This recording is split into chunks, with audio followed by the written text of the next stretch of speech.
اللہ تعالیٰ نے اس آیہ مقدسہ کے اندر ارشاد فرمایا کہ وَإِنَّكَ لَعَلَىٰ خُلُقٍ عَظِيمٍ، اے محبوب علیہ السلام بے شک ہم نے آپ کو عظیم اخلاق عطا فرمائے، آپ عظیم اخلاق پر ہیں، آپ خلق عظیم کے مالک ہیں۔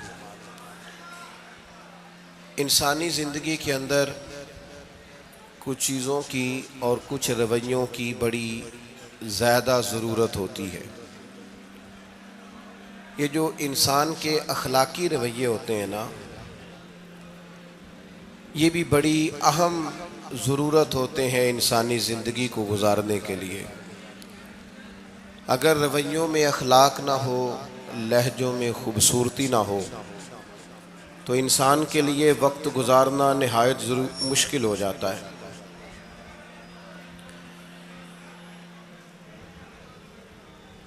اللہ تعالیٰ آپ کو جزائے خیر دے۔ میں دوستوں سے کہتا رہتا ہوں کہ کسی کھلی جگہ پہ احباب کے لیے بندوبست کیا جائے تاکہ لوگ تکلیف کا شکار نہ ہوں۔ پیار سے آ جاتے ہیں کئی ساری جگہوں پہ، بلکہ شاید ساری جگہوں پہ اب یہی مسئلہ بنتا ہے جگہ کا، لیکن اس وقت احباب بعض اوقات توجہ نہیں کرتے، پھر مشکل بڑھ جاتی ہے۔ اب تو جیسے ہے ویسے ہی رہے گا۔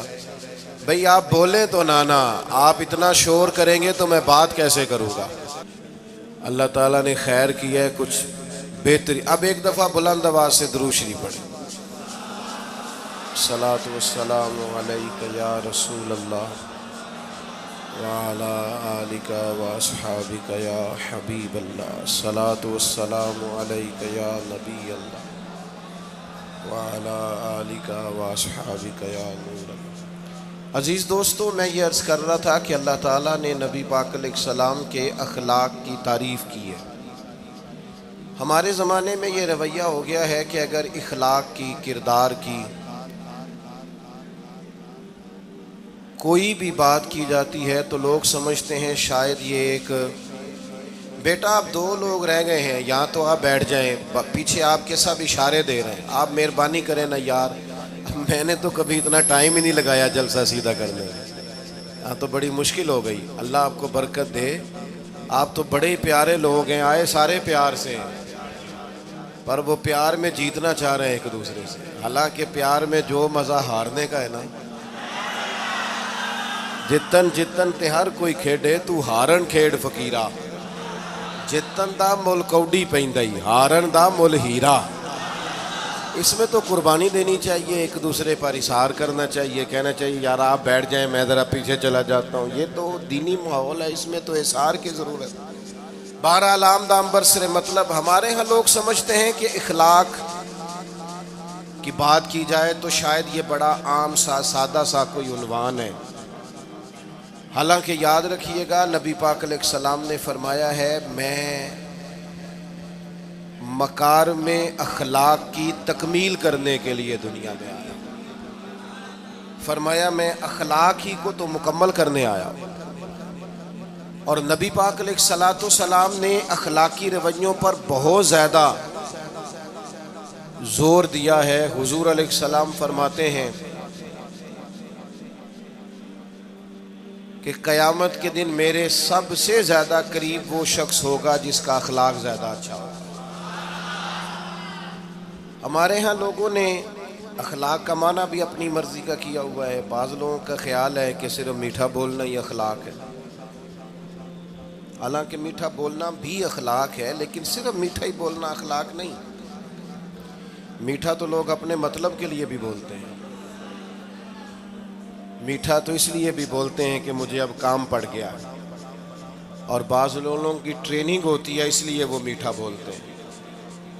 آپ کسی بہت بڑے شاپنگ مال پہ چلے جائیں تو وہاں جو سیلز مین ہوتے ہیں ان کی ٹریننگ ہوتی ہے کہ انہوں نے بولنا ہی میٹھا ہے، گاہک جتنی مرضی تلخی کرے وہ تلخ نہیں ہوتے، میٹھا بولتے ہیں۔ بعض لوگوں کی ٹریننگ ہوتی ہے امیر سے میٹھا بولتے ہیں، غریب سے میٹھا، تو یہ اخلاق نہیں، یہ تو انہوں نے کچھ دیر کے اپنے آپ کو سمجھایا ہے، قائل کیا۔ یاد رکھیے گا صرف میٹھا بولنا اخلاق نہیں بلکہ سچ بولنا اخلاق ہے۔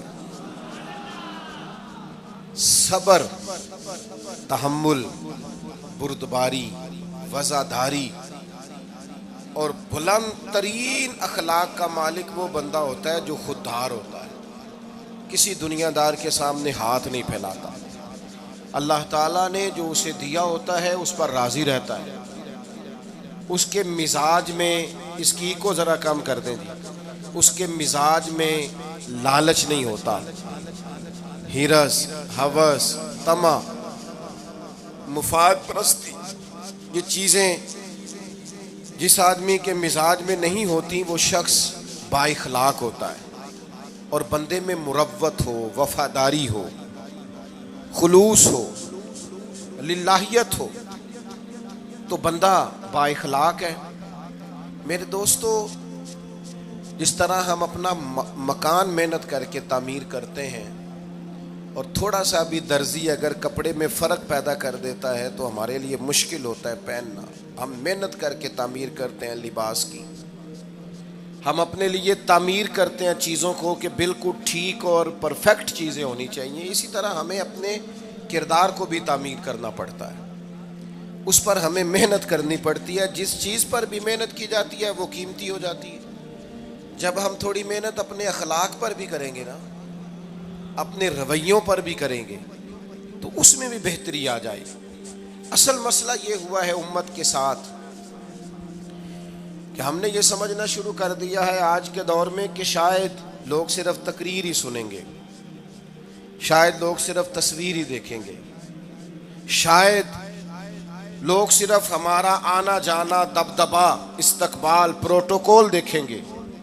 حالانکہ یاد رکھنا، سب سے زیادہ جو چیز تبلیغ کرتی ہے وہ انسان کا کردار ہوتا ہے، وہ اس کا اخلاق ہوتا ہے۔ بہت سارے بزرگ تو ایسے جو تقریریں کرتے ہی نہیں تھے، اعلیٰ حضرت بریلوی رحمۃ اللہ علیہ تو کبھی کبھار کوئی گفتگو کرتے تھے، تقریر ہوتی نہیں تھی، لیکن ان کے کردار کی خوشبو ایسی تھی جو پاس بیٹھتا تھا درد والا ہو جاتا تھا، جو قریب رہتا تھا اس میں خلوص آ جاتا تھا۔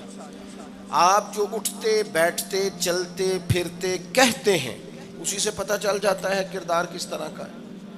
اس کے لیے آپ کو، اور ویسے بھی امام راضی رحمۃ اللہ علیہ سے کسی نے کہا تھا با اخلاق کون ہوتا ہے؟ فرمایا جسے نیکیاں کرنے میں تکلف نہ کرنا پڑے، نیکی بڑی آسانی سے اس سے سرزد ہو جائے، وہ بندہ اخلاق والا ہوتا ہے۔ آسانی سے نیکی کر لے، مشکل درپیش نہ ہو، بندہ با اخلاق ہوتا ہے۔ جب جب ہمارا اخلاق اور کردار اور لب و لہجہ اور اٹھنا بیٹھنا، آپ بڑی تعریفیں کریں گھر جا کے کہ میرے استاد بڑے قابل ہیں، آپ کہیں میں بہت عالی شان پیر صاحب کا مرید ہوں، کیا بات، لیکن خدا نہ کرے بیوی کو گالی دے تو وہ اسی وقت کہہ دے گی یہ سکھایا تجھے تیرے پیر صاحب نے، یہ استاد صاحب سے سبق پڑھ کے آیا، یہ اس تنظیم کا آدمی ہے۔ وہ کبھی قبول نہیں کرے گی آپ کے استاد کو، آپ کے پیر صاحب کو، آپ کی تنظیم کو، کہے گی پتہ ہے مجھے کس پانی میں یہ سکھاتے ہیں تمہیں۔ جب تک اخلاقی رویہ بدل نہیں جاتا، آپ کہیں میں بڑی محافل کراتا ہوں، میں بہت بڑا آدمی ہوں اور میں بڑے دینی کام کرتا ہوں اور میں اپنے اوپر لیبل رکھتا ہوں، لیکن آپ کا دوستوں کے ساتھ اٹھنے بیٹھنے میں حلال حرام کی تمیز میں ہی کوئی خیال نہ ہو تو کوئی نہیں مانے گا آپ کی بات۔ ہمارے ہاں سنت شریعت کا بھی ہم نے اپنی مرضی کا نام رکھ لیا ہے نا۔ میں نے الحمدللہ زندگی میں داڑھی نہیں کٹوائی، مجھے کبھی خط بھی نہیں کرانا پڑا، شروع سے رکھی ہے، اور امامہ تو اب ایسے محسوس ہوتا ہے طبیعت کا حصہ بن گیا ہے۔ یہ عظیم سنتیں ہیں رسول پاک کی۔ میری طرح کے ایسے لوگ بھی پہن لیں جو بالکل خوبصورت نہیں ہوتے تو داڑھی پگڑی سے وہ بھی کبھی کبھی اچھے لگنے لگ جاتے ہیں، لیکن صرف داڑھی اور پگڑی حضور کی سنت نہیں، یہ بھی آپ نے سچ غور کرنا ہے اس پر بھی۔ صرف دین کا لباس پہننا ہی حضور کا طریقہ نہیں، اخلاق اور کردار کو سمجھیں۔ حضور کی جو سنت سب سے پہلے لوگوں میں معروف ہوئی تھی، جس سے تعارف ہوا تھا، وہ تو صادق اور امین ہونا ہے۔ او بھائی سچ بولنا بھی تو حضور کی سنت ہے نا، دیانت دار رہنا بھی تو نبی پاک کا طریقہ ہے نا۔ آپ صرف ایک مخصوص لباس پہن لیں فقط اور باقی چیزوں سے آپ آزاد ہو جائیں گے۔ ہو سکتا، میں اکثر کہتا ہوں کہ مسواک لے کر دانت صاف کرنا بھی حضور کی سنت ہے اور دل صاف رکھنا بھی حضور کی سنت ہے. صرف مسواک والی سنت پہ غور ہے. ترمذی میں حدیث ہے, حضور علیہ السلام نے فرمایا اے انس ہے میرے بیٹے, تم سے ہو سکے تو صبح اس حال میں کرنا کہ تمہارے دل میں کسی کا بغض نہ ہو. اور حضور فرمانے لگے یہ میری سنت ہے. صبح اٹھتے ہی پہلے دل کو ٹٹولنا, اس میں کسی کے لیے عداوت نہ. اخلاقی رویوں پر توجہ دینے کی ضرورت. ہم میں سے نا بہت سارے لوگوں کی شان ہوتی ہے, پیر صاحب کی, علامہ صاحب کی, استاد ہوں, میں ٹیچر ہوں, میں پڑھا لکھا ہوں, میں مالدار ہوں, میں گھر کا بڑا ہوں. ہم خود بخود اپنی کوئی نہ کوئی شان بنا لیتے ہیں. کوئی آپ کی کسی نسبت سے عزت کرے تو اچھی بات, ہم خود بخود اپنی کوئی شان بنا لیتے ہیں, پھر ہم عزت کا مطالبہ کرتے ہیں. نتیجہ کیا نکلتا ہے؟ نتیجہ یہ نکلتا ہے جہاں ہمیں احترام کرنا چاہیے وہاں بھی ہم احترام کر نہیں پاتے. اور میرے دوستو یاد رکھو, سیدہ عائشہ صدیقہ رضی اللہ تعالیٰ عنہ فرماتی ہیں نبی پاک علیہ السلام جتنی دیر گھر رہتے تھے نا, گھر کا کوئی نہ کوئی کام ہی کرتے رہتے تھے. کوئی حرج والی بات ہے اگر آپ ہر مطلب گھر میں جا کے بیٹھ کے اتنا لمبا سفر طے کر کے آئے لیکن اندر جا کے بیٹھتے ہی کہا پانی کا گلاس لاؤ. بھئی آپ بھی تو لے سکتے ہیں, کوئی حرج والی بات ہے؟ یہ باتیں کرنے کرانے کی ہیں کہ خود سے کام کر لینا سنت ہے؟ آپ نے 2 منٹ لگائے ہیں اور آپ نے کسی پر روب ڈال کے آپ فارغ ہو گئے. اخلاقی رویوں میں سب سے زیادہ ضروری تو دوسرے کا احساس کرنا ہوتا ہے. اخلاقی رویوں میں سب سے زیادہ حاجت تو دوسرے کی تکلیف اور شدت کا احساس کرنے کی ہوتی. میرے صاحب فرمایا کرتے تھے 10 منٹ کیوں انتظار کراتے ہو لوگوں کو؟ تم نے ممبر پہ کہا تھا میں 2:15 بجے جماعت کراؤں گا, 2:16 کیسے ہوئے؟ تمہیں اس کا پاس ہونا چاہیے تھا, تمہیں خیال ہونا چاہیے تھا کسی شخص کو کسی وجہ سے کوئی تکلیف, کوئی کسی اذیت کا شکار کیوں ہو, کوئی پریشان. میں اب تو الحمدللہ آپ اتنی بڑی تعداد میں آ گئے کہ جگہ آپ کے لیے مشکل ہو گئی, ورنہ شروع میں جب میں محافل کا ٹائم دیتا تھا تو میں وقت پہ چلا جاتا تھا. اگر کسی سے کہا ہے نا کہ 6 بجے آئیں گے تو 6 بجے چلے گئے. وہ کئی والی گھر والے پوچھتے سن تسی آ بھی گئے ہو, تو میں کہندا سانو تسی ویلے ہیں سمجھ لو. ہمارا مزاج نہیں ہے نا جی. بلکہ ایک تقریب میں مجھے دعوت دی گئی تو اس پہ لکھا تھا 6 بجے, تو میں وہاں پہنچا تو میزبان بھی نہیں آئے تھے. مجھے بتائیں شادی کا کارڈ سارا خاندان بیٹھ کے لکھتا ہے نا, روانگی برات 1 بجے, 1 بجے جاتی ہے برات, مشترکہ جھوٹ بولا سارے خاندان نے. یہ رونے کی بات ہے, ہنسنے کی تھوڑی ہے. مسلمان اور جھوٹ بولے, مشترکہ طور پہ کہا یہ جھوٹ ہے. محفل ہوگی بعد از نماز عشاء, تو ختم کب ہوگی یہ بھی تو بتائیں. آپ نے قوم کو تو ایک شخص کا بتایا تھا کہ فلاں صاحب خطاب کریں گے, یہ مقامی, قومی, عالمی شہرت یافتہ, یہ کہاں سے آ گئے؟ کیوں تکلیف دی گئی؟ بلکہ ہم نے تو منصوبہ بندی کی ہے کہ لوگ ہمارے جلسوں میں نہ آئیں. ستائے اتنا ہے, ایک جگہ پہ میں حاضر تھا تو 1:30 بجے مجھے مائک دے رہے تھے. اب تو میں جاتا نہیں ہوں, رات کو چھوڑ دیا ہے. 1 بجے رات کو مائک دے رہے ہیں تو نقیب بیچارہ رٹی رٹائی بات کر رہا ہے, کہتا ہے بلا تاخیر. میں نے کہا ابھی بھی بلا تاخیر ہے, کر لو تھوڑی تاخیر. خدا کے بندو ختم کرو, آدھے گھنٹے میں مسئلے کی سمجھ آ جاتی ہے, ایک پیغام دو, بات ختم ہو گئی. اتنا الجھاؤ اور اتنا بات کو کھینچنے کا معنی کیا؟ اپنے رویوں کے اندر. میں چلا گیا 6 بجے تو میزبان صاحب بھی نہیں آئے تھے, تو وہ تقریب کب شروع ہوئی؟ 9 بجے. تو میں نے ان سے کہا غور سے دیکھ لو کہیں میں تو نہیں الٹا پڑتا رہا, 9 اور میں 6 سمجھتا رہا ہوں. یہ چھوڑے ان چیزوں کو. اپنی زندگی میں آپ نظم پیدا نہیں کریں گے تو کوئی کام کیسے کریں گے؟ حضرت حکیم الامت مفتی احمد یار خان صاحب نعیمی رحمۃ اللہ علیہ, مفتی صاحب رحمۃ اللہ علیہ, جب جمعے والے دن الحمدللہ کہتے تھے نا تو پورا 1 بجا ہوتا تھا. لوگ گھڑی کو کہتے تھے تو غلط ہو سکتی ہے, پر مفتی صاحب پورے ٹائم پہ الحمدللہ کہتے ہیں. بلکہ ان کے بارے میں معروف ہے کہ وہاں ایک ذمہ دار تھا, بھینسوں کا دودھ دھوتے ہیں نا دیہاتی لوگ, تو عصر کی اذان سے 5 منٹ پہلے مفتی صاحب مسجد تشریف لے جاتے تھے. یہ اخلاق ہے, یہ آپ کا رویہ ہے, یہ آپ کا انداز ہے. عصر کی اذان سے 5 منٹ پہلے جاتے تھے, جا کے وضو بنانا پڑے تو سنت ادا کر کے بر وقت نماز میں شامل ہو جائیں. تو مفتی صاحب گزر جاتے تو وہ ذمہ دار اپنے بیٹے سے کہتا کہ اب آپ نا بچے کو چھوڑیں بھینس کے نیچے تاکہ ہم بھینسوں کا دودھ دھوئیں. تو ایک دن وہ بیٹا کہنے لگا ابا جی ابھی تو یہ سورج کھڑا ہے, عصر کا ٹائم کہاں ہوا ہے؟ تو کہنے لگا تو چھڑ دے کٹا, مفتی صاحب لانگ گئے نہیں, ٹائم ہو گیا ہے. یہ ہمارے بزرگوں نے ہمیں رویے سکھائے. آپ نظم والے ہوں, اخلاق والے ہوں, سچائی والے ہوں, دیانت داری والے ہوں, دوسروں کا خیال رکھیں, کسی کو تکلیف نہ ہو ہماری وجہ سے. پتہ ہے رسول پاک صلی اللہ علیہ وسلم کی بارگاہ میں آ کے عرض کیا گیا یا رسول اللہ یہ ہمارے امام صاحب بہت لمبی نماز پڑھاتے ہیں. صحیح حدیث میں موجود ہے, نماز ہی پڑھاتے تھے نا, قرآن ہی پڑھتے ہوں گے نا, کتنا اعزاز والا کام ہے. یا رسول اللہ یہ بہت لمبی نماز پڑھاتے ہیں. اللہ کے محبوب علیہ السلام نے بلا لیا, اور لفظ پتہ کیا ہے؟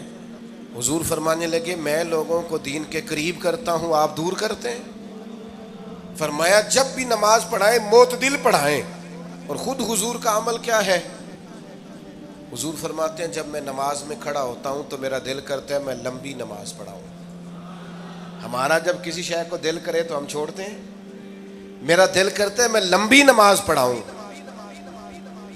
لیکن حضور فرماتے ہیں پھر پیچھے سے کسی بچے کے رونے کی آواز آتی, میں سوچتا ہوں اس کی ماں پریشان ہوگی, میں نماز مختصر کر دیتا. اور میرے بھائیوں نماز میں بھی لوگوں کا احساس, ہماری طبیعت ہی نہیں رہی. کوئی آدمی ہارن دے رہا پیچھے سے اور سامنے گاڑی میں 2 بندے کھڑے, گاڑی مین روڈ پہ کھڑے کر کے باتیں کر رہے ہیں, اور وہ ہارن بجا رہا ہے تو کہتے ہو ٹھہر جا, آگ بجھانی ہے جا کے. ایک تو آپ نے اتنا ظلم کیا کہ آپ نے روڈ بند کیا, اور دوسرا اخلاقی رویہ یہ ہے. اور میرے بھائی یہ بھی بد اخلاقی ہے کہ آپ اپنا موٹر سائیکل مین روڈ پہ کھڑے کر کے دکان پہ چلے جائیں, لوگوں کو تکلیف میں ڈالیں گے. اسلام اس کی اجازت نہیں دیتا.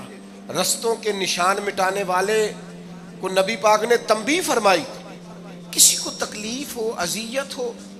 اور بعض لوگ سمجھتے ہیں کہ میں نے پریشر میں رکھی ہوئی ہے دنیا, ڈرتے ہیں لوگ مجھ سے. جو ڈر کے عزت کرتا ہے وہ خوف کھاتا ہے, اور جو محبت سے تجھے سلوٹ کرتا ہے وہ تیرا احترام کرتا ہے. بعض لوگ کسی کے شر سے بچنے کے لیے بھی اسے سلام کرتے ہیں, وہ عزت نہیں ہوتی, وہ عزت نہیں ہوتی کہ یہ تو رٹا ڈال دے گا. اپنے اخلاقی رویے ہمیں اللہ کے محبوب سے سیکھنے, حضور سے خیرات لینی ہے, اخلاق حسنہ. ہم نے اپنے آپ کو سمجھنا ہے, ہم نے اپنے مزاجوں میں تبدیلی پیدا کرنی ہے, بالخصوص بزرگوں کے معاملے میں, بڑوں کے معاملے میں. جیسے جیسے انسان ضعیف ہوتا جاتا ہے نا, حساس ہوتا جاتا ہے, اسے باتیں تکلیف دینے لگتی.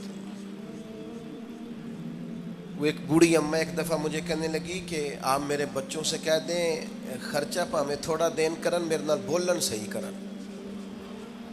وہ جب اپنی بیویوں کے سامنے میرے ساتھ تھوڑا والیوم اونچا کر کے بات کرتے ہیں آواز کا, تو مجھے تکلیف ہوتی ہے.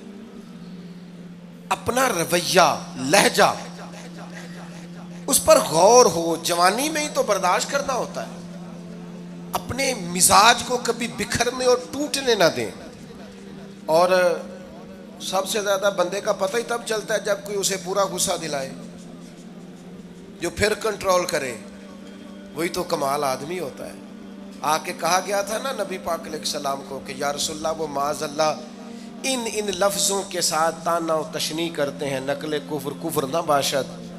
تو حضور فرمانے لگے وہ پتہ نہیں کس کی باتیں کرتے ہیں, مجھے تو اللہ نے محمد بنا کے بھیجا ہے, میں تو محمد ہوں, اور محمد ہوتا ہی وہ ہے جس کی تعریفیں ہوں.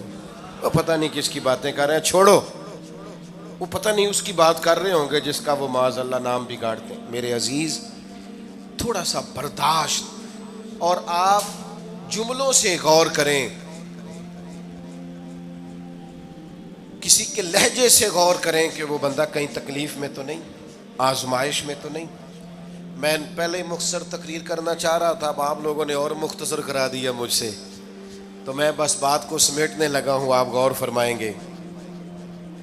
ایک دن نبی پاک علیہ السلام نے سید عائشہ صدیقہ رضی اللہ تعالیٰ عنہ سے فرمایا، حضور فرمانے لگے عائشہ جب آپ مجھ سے خوش ہوتی ہیں تب بھی مجھے پتہ چل جاتا ہے، اور جب آپ کے دل میں کوئی بات ہوتی ہے تب بھی پتہ چل جاتا ہے۔ تو سیدہ پاک عرض کرنے لگی حضور مجھے میری ماں روئے میں اور آپ سے ناراض، تو کریم فرمانے لگے بتاؤں پھر؟ یا رسول اللہ فرمائیے۔ حضور فرمانے لگے عائشہ آپ کبھی کبھی قسم اٹھاتی ہیں؟ یا رسول اللہ اٹھاتی ہوں۔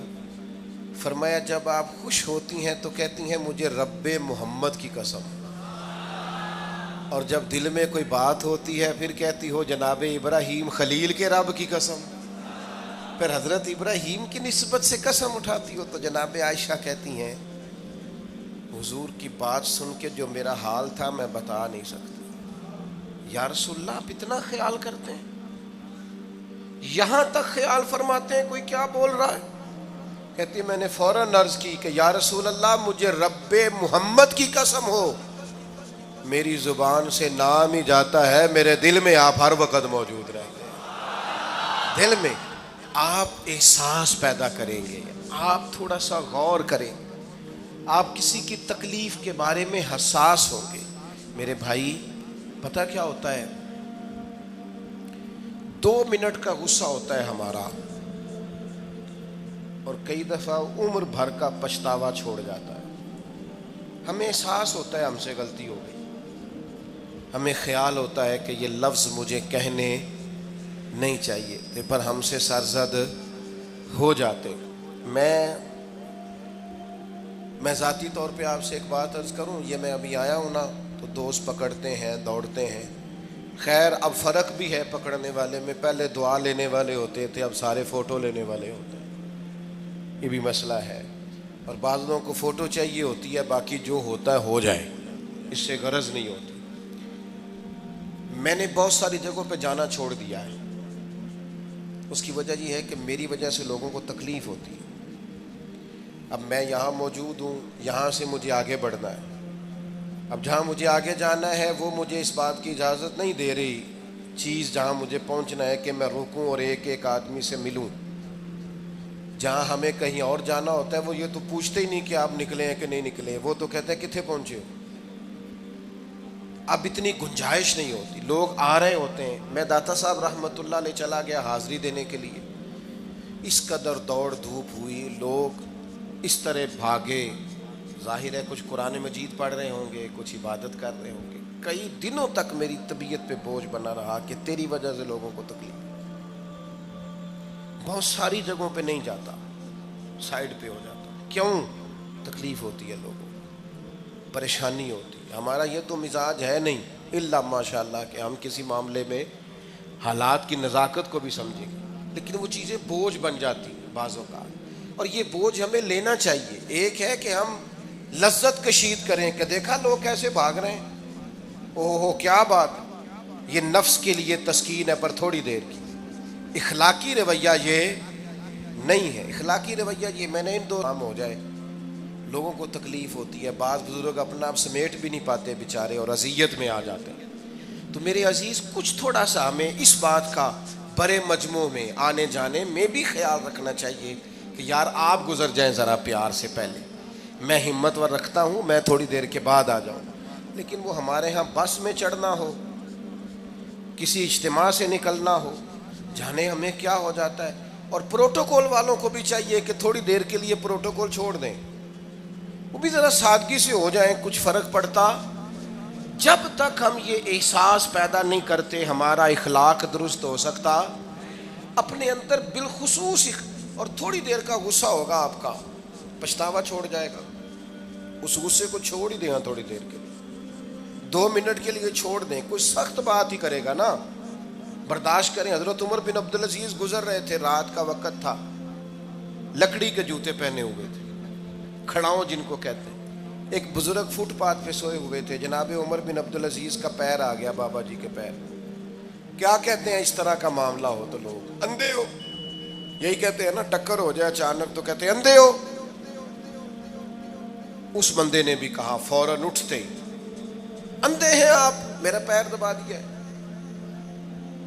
بڑا سخت موقع ہے. بادشاہ وقت، امیر المومنین اور امت کے صالحین کے امام حضرت عمر بن عبدالعزیز اندھے ہیں. تو یہی موقع ہے، یہاں تو آپ اینٹ کا جواب پتھر سے دے لیں، یہاں پھر آپ ذرا چپ کر جائیں اور اس کوڑے گھونٹ کو 1 منٹ کے لیے پی کے دیکھیں، پھر اس کی شفا کتنی ہے. حضرت عمر بن عبدالعزیز ہنس پڑے، فرمانے لگے نہیں بزرگو، اندھا نہیں ہوں، مجھے نظر آتا ہے. وہ جو 7 سپاہی تھے نا، یہ کیتلی چائے سے زیادہ گرم ہوتی ہے ہمیشہ، انہوں نے تلواریں نکال لی. آپ نے فرمایا تمہیں کیا ہوا؟ حضور اس بے ادب نے آپ کو اندھا کہا ہے. فرمانے لگے نہیں کہا. کہا جناب کہا ہے. فرمایا نہیں کہا. میں کہا ہے جناب نہیں کہا. تو آپ فرمانے لگے بابا جی آپ سے بات کر رہے تھے مجھ سے کر رہے تھے؟ کہا جی آپ سے ہی بات کر رہے تھے. تو فرمانے لگے انہوں نے مجھے اندھا نہیں کہا، انہوں نے تو ایک سوال پوچھا ہے. ہاں جتن جتن ہر کوئی کھیڈے تو ہارن کھیڈ فقیرا، اوے جتن دا مل کوڈی پیندا ہی ہارن دا مل ہیرا. انہوں نے کہا بابا جی نے سوال پوچھا، انہوں نے پوچھا ہے اندھے تو نہیں؟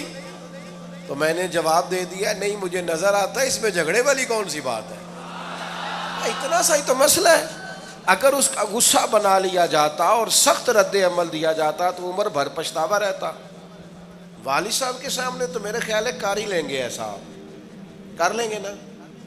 اگر وہ غصہ کریں تو کہیں گے نا ابا جی جیسے آپ کہتے ہیں ہو جائے گا، مشکل تو نہیں. اماں جی کے سامنے تو کر لیں گے نا. اے جنہ دی مووی بن رہی صرف یہ نہیں ہاں نہ کر رہے، گل پکی نہ ہو جائے، باقی بول رہے ہیں ماشاءاللہ سے. والد صاحب کا غصہ برداشت کر لیں گے انشاءاللہ، بزرگوں کا برداشت کر لیں گے. سید صاحب ہیں، عالم ہیں، کوئی بزرگ ہیں، اگر کبھی کسی وقت سمجھانے کے لیے کوئی تنبیہ کر دیں تو قبول کر لیں گے انشاءاللہ. نوجوانوں سے کہتا ہوں اگر جوانی اللہ نے عطا کیا تو پھر حوصلہ بھی ہونا چاہیے. اور آخری بات آپ سے یہ ہے، ہر نماز میں ہر موقع پر فلسطین کے لیے دعا کریں اور اپنے اندر ان کی حمایت کا جذبہ بھی پیدا کریں. امت ایک جسم کی طرح ہے، اگر آج امت ان کا احساس نہیں کرے گی تو پھر یہ امت واحدہ ہونے کا ثبوت نہیں دے گی. اللہ کی بارگاہ میں یہ دعا ہے، اللہ ان مجاہدین کی مدد فرمائے، اسلامی حکمرانوں کو غیرت ایمانی نصیب کرے، اور اللہ تعالیٰ انہیں اخلاص کے ساتھ دین کے لیے اکٹھے ہونے کی توفیق عطا فرمائے. محفل آگے چلے گی جی، جاری رہے گی نا؟ آپ لوگ تشریف رکھیں، مجھے بتا رہے ہیں کہ محفل آپ کی جاری ہے، ابھی پروگرام چلے گا نا، نعت شریف ہوگی تو پھر آپ خود ہی تو کہہ رہے ہیں چلے گی. اللہم صلی علی سیدنا مولانا محمد معدن الجود والکرم وآلہ وبارک وسلم. اللہ ہماری حاضری قبول فرما. جن دوستوں نے یہ بندوبست کیا ہے انہیں بہترین صلہ عطا فرما. اللہ تعالیٰ امت کی خیر فرما، پاکستان پر فضل فرما، اپنی رحمتوں سے ہم سب کو مالا مال فرما، بیماروں کو شفا عطا فرما، مقروضوں کو قرض کے بوجھ سے رہائی نصیب فرما، تنگ دستوں کو وسعت عطا فرما. اللہ عالم اسلام کے حق میں رحمت والے فیصلے فرما، فلسطین کے مجبوروں کی مدد فرما، صہیونی طاقتوں کو نیست و نابود فرما. اللہ تعالیٰ دنیا ہو یا آخرت ہو ہماری پردہ پوشی فرما، ہمارے حال پہ رحم فرما، ہم سے درگزر فرما، علم نافع عمل صالح کی توفیق عطا فرما، سجدوں کا ذوق اور عبادتوں کا شوق عطا فرما، تلاوتوں کی لذت عطا فرما، اپنی رحمت اور اپنا فضل نصیب فرما. رب اغفر وارحم وانت خیر الراحمین. وصلی اللہ تعالی علی حبیبہ سیدنا و مولانا محمد.